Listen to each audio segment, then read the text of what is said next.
This is Chris with Space Cabin Audio, and in this video we're going to take a look at using the single tap for ghost notes. Let's do it. Before we can look at using ghost notes, we have to understand what a tap is. A tap is really just a light hit.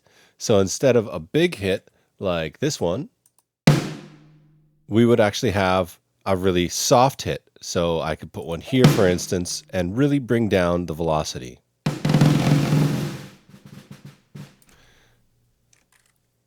So we have the loud hit, and we have the tap. Soft, loud. So a tap is just a soft hit. One of the most confusing things about ghost notes is where to place them. Lots of people understand what a ghost note is. It's a tap, it's a quiet note, and it really kind of brings the groove to life. But when you're programming drums and you're not a drummer, you don't really have the theory to understand where a ghost note should go. The purpose of this video is to help you understand that. Now, to make it more simple, I'm going to zoom in here on this quarter note. Here we go.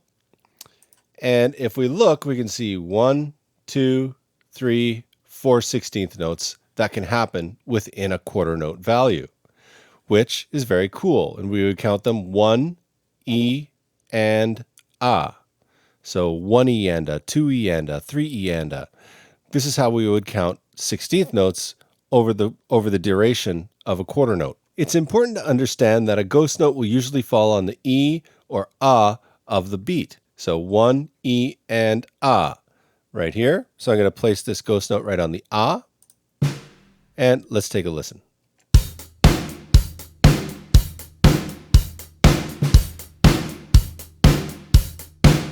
So I can actually just go through here and place that on every single A of the groove. So if we listen now, I'll put one here as well, just for the sake of it. Here we go.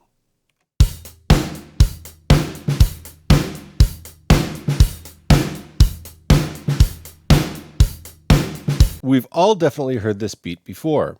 Now, another important thing to think about when you are using ghost notes is that they'll often fall in between where the hi-hats sit. So for instance, here I have these two spaces between my hi-hats and the kick drum with no snare. So I could place two here. Notice 1 E and A, 1 E. Okay, I'll do that through the rest of the groove here on all these little areas. Let's take a listen now.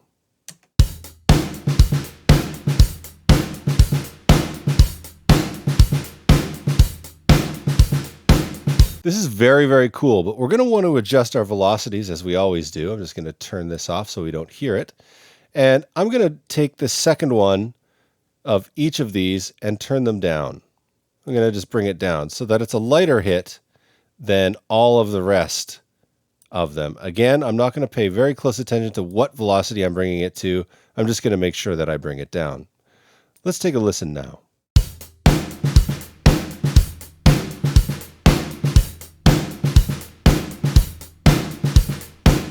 Now, I'm also going to bring down the first ones just a bit.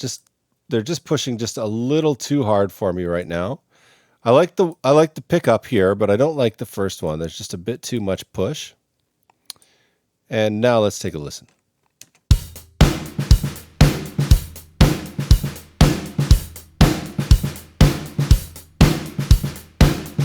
The next ghost note that uses the single tap that I'm going to cover is called the backbeat stutter. And this comes usually right after the snare hit on the E of the count. So 1 E here. So I'm going to place one here. And these are very important to get the velocity correct. If they're too quiet, you won't hear it. If they're too loud, it will sound like a double snare hit. And if they're just a little bit off, it'll sometimes sound like more like a flam. So you want to make sure that you get it correct when you're doing this.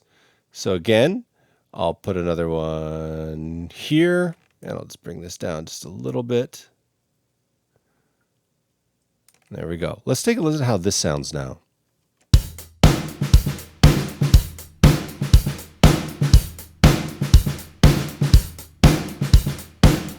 I hope this quick video helped you understand ghost notes and how to use them and where to place them.